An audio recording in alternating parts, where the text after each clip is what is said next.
I'm David Hamilton, and this is a reading of my blog called Mindfulness 2.0, The Power of Kindfulness.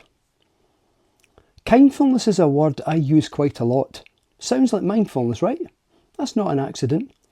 Kindfulness is any of three things. It's any mindfulness-based meditation practice where at least part of the focus is on thinking compassionately or kindly. It's being mindfully kind, i.e. kindful, as you go about your day. Or it's learning about the importance of compassion and kindness while you learn meditation so that the understanding feeds the above. I wish I could take credit for the word, but someone else came up with it first. I'm not sure who, to be honest, as it's been around for a while.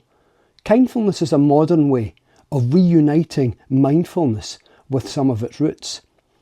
How mindfulness landed in the West. You see, mindfulness was traditionally a practice that was taught alongside a set of guidelines that helped practitioners live more mindfully kind. That is, to think kindly, to speak kindly, to be responsible in what you say, to treat each other respectfully and kindly. These guidelines are known in Buddhism as the Eightfold Path. But when mindfulness made its debut in the West, it was a slimmed down version of the package. It had to lose the cultural, moral, ethical and spiritual parts of it for it to catch on. It became mindfulness light. Jon Kabat-Zinn's journey to bringing mindfulness to the West is nothing short of remarkable. While studying at MIT, he discovered meditation and found it transformative. By 1971, armed with a PhD in molecular genetics, he joined the faculty at Brandeis University in Boston and worked in a hospital, a setting that would later become pivotal in his mission to adapt mindfulness for Western audiences.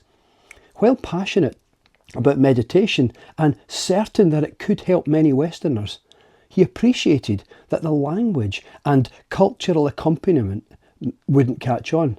Fresh from an intensive meditation retreat, he conceived of a way to make mindfulness practice available to Westerners in such a way that the benefits could also be scientifically validated. He could teach mindfulness to hospital outpatients and in so doing show that it had real clinical benefits. So, in the spring of 1979, he met with the clinical directors of primary care, pain and orthopaedic clinics at the hospital. Would they be open to referring patients to his programme, an 8-week stress-busting course? There was no risk to the hospital. It would be patients who weren't responding to their treatment. They would stay on their meds, but just add some mindfulness practice to the mix. So it began in the fall of 1979, when the first few cycles of patients were referred. They learned how to practice mindfulness as a seated practice and in daily life. Kabat-Zinn had to lose all the spiritual, moral and ethical associations in teaching it, lest it be viewed as religious. It had to be shown to be a purely secular practice and one that could be tested. This was downtown Boston, after all, not a monastery in Tibet. Well, it was a huge hit. Patients loved it. It helped them a lot. There were clear clinical benefits. Within a year, it was so successful that the head of the hospital had invited it to become part of the Department of Medicine at the hospital. Mindfulness had made it into mainstream. A few iterations later, it was MBSR, mindfulness-based stress reduction. Within a few more decades, mindfulness had swept through the West. It was taught in boardrooms all over the world. Even Google employees in the US Army were learning it. As time went on, it became more streamlined. Nowadays, most people learn mindfulness from a quick instruction or from an app. Most of my friends learned it from an app. Some mindfulness teachers who run longer courses do, of course, as Kabat-Zinn did, educate about the importance of being mindfully kindful, but this part is missed from much of the shorter instructions. But despite the streamlining, mindfulness has been a huge benefit to millions of people around the world, me included. It helps me feel clearer in my mind, more calm, and helps me be more present in my day-to-day life.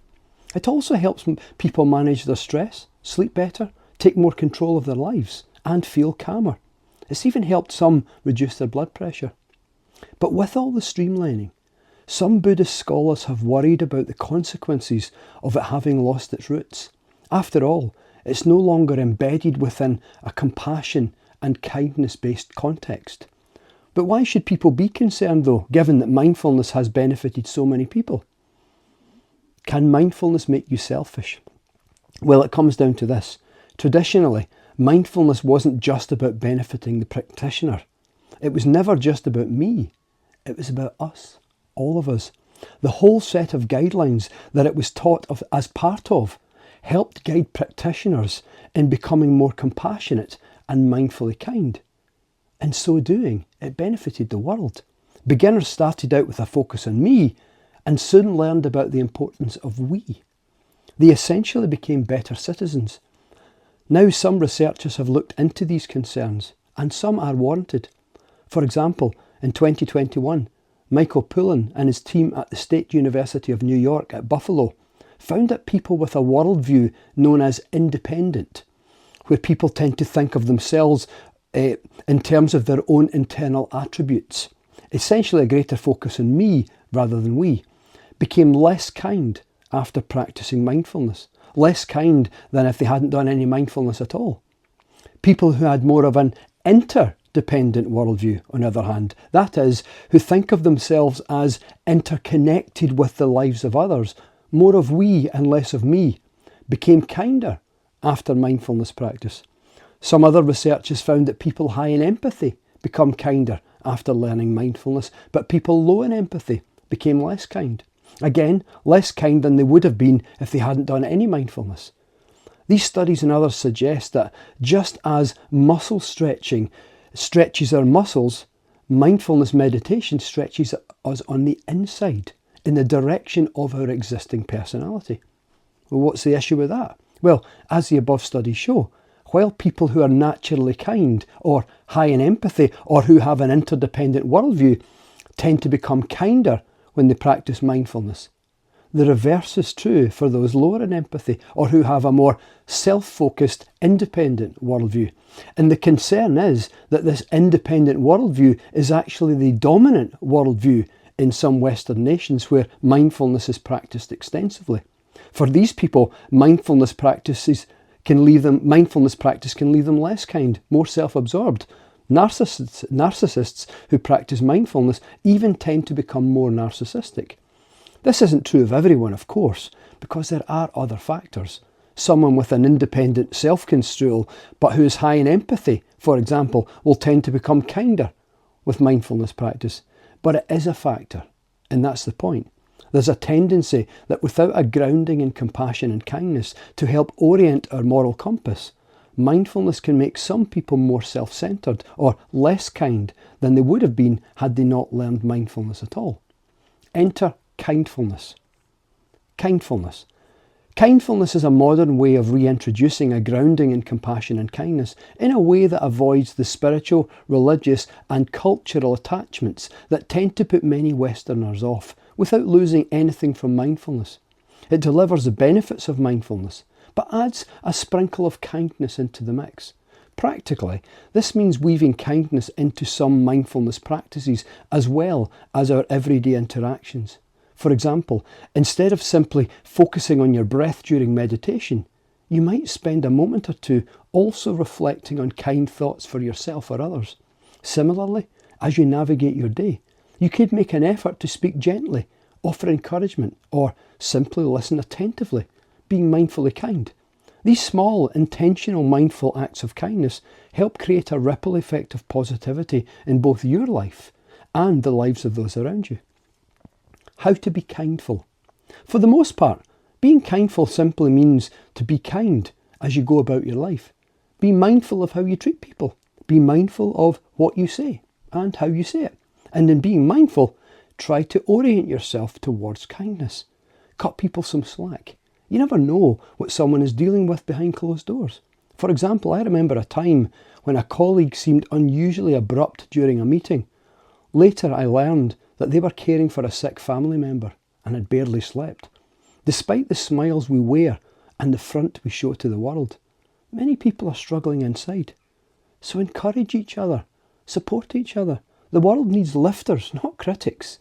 Be a friend, listen, be present in people's lives, really present. It's these seemingly little things that matter most, because these are the things we do most often, and they are the glue that holds society together. And even though they may seem like small things, it's often later in life that we come to realise that they were in fact the big things. Kindfulness meditation. There are also kindfulness meditation practices. Recall that these are any mindfulness-based practices where at least some part of the mental focus is toward thinking compassionately or kindly. Metta, the loving kindness meditation, is such a kindfulness practice. Here we focus on a handful of phrases as we think of others. Some common ones are, may you be happy, may you be healthy, may you be well, may you live with ease. For instance, you can say these phrases as you sit in meditation, or silently repeat them while waiting in line, or while sitting on a bus or train, or even while you walk along the street. In each case, dedicating kind wishes and intentions to the strangers around you. It's a simple yet powerful way to integrate kindfulness into daily life. I've recorded a whole suite of kindfulness meditation practices. There's 21 to choose from that are freely available on YouTube, including a loving kindness version. You can find them on my channel. The playlist is called the 21-day kindfulness experiment. They help build an awareness and appreciation of kindness and compassion in various different ways. And they're also relaxing. Go kindly. There's a heap of extra benefits to having a focus in life on being kind best you can. Kindfulness meditation can make us happier and improve connections with others.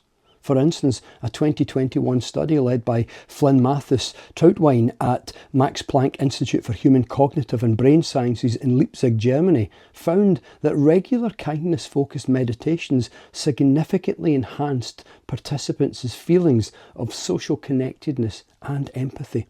It can also help us become more compassionate and kinder, calm the nervous system, reduce pain, and even slow aging, as suggested by research linking stress responses to improved cellular health. Kindfulness as we go about our lives also supports mental health. It boosts happiness and protects against depression. It's also good for the heart, can reduce inflammation, and support the immune system. It also helps develop friendships and relationships of all sorts. And it's contagious, highly so. In fact, it's so contagious that even seemingly small kindnesses can have a huge impact. So never underestimate the importance or impact of the seemingly small things. Simple words of encouragement and support matter. Saying thank you matters to the person hearing it. And those reassuring smiles that say, I see you, as well as those pats on the shoulder that say, you've got this. Start with one small act of kindfulness and see how it ripples out. They all matter. You matter. The sources, this article is a summary of some of the content in chapters 1 and 2 of my book called The Joy of Actually Giving a Fuck. My name's Dr. David R. Hamilton. The book was published in July 2024. You can also read more about the actual studies that tested the impact of mindfulness on kind behaviour, and more on kindfulness and all the scientific benefits of compassion and kindness, including the impact on the brain, the heart, the immune system, ageing, and all that stuff in the book. There's a list of references at the back of the book if you want to check the individual studies out yourself. So the book's called The Joy of Actually Giving a Fuck. So wherever you are, go kindly.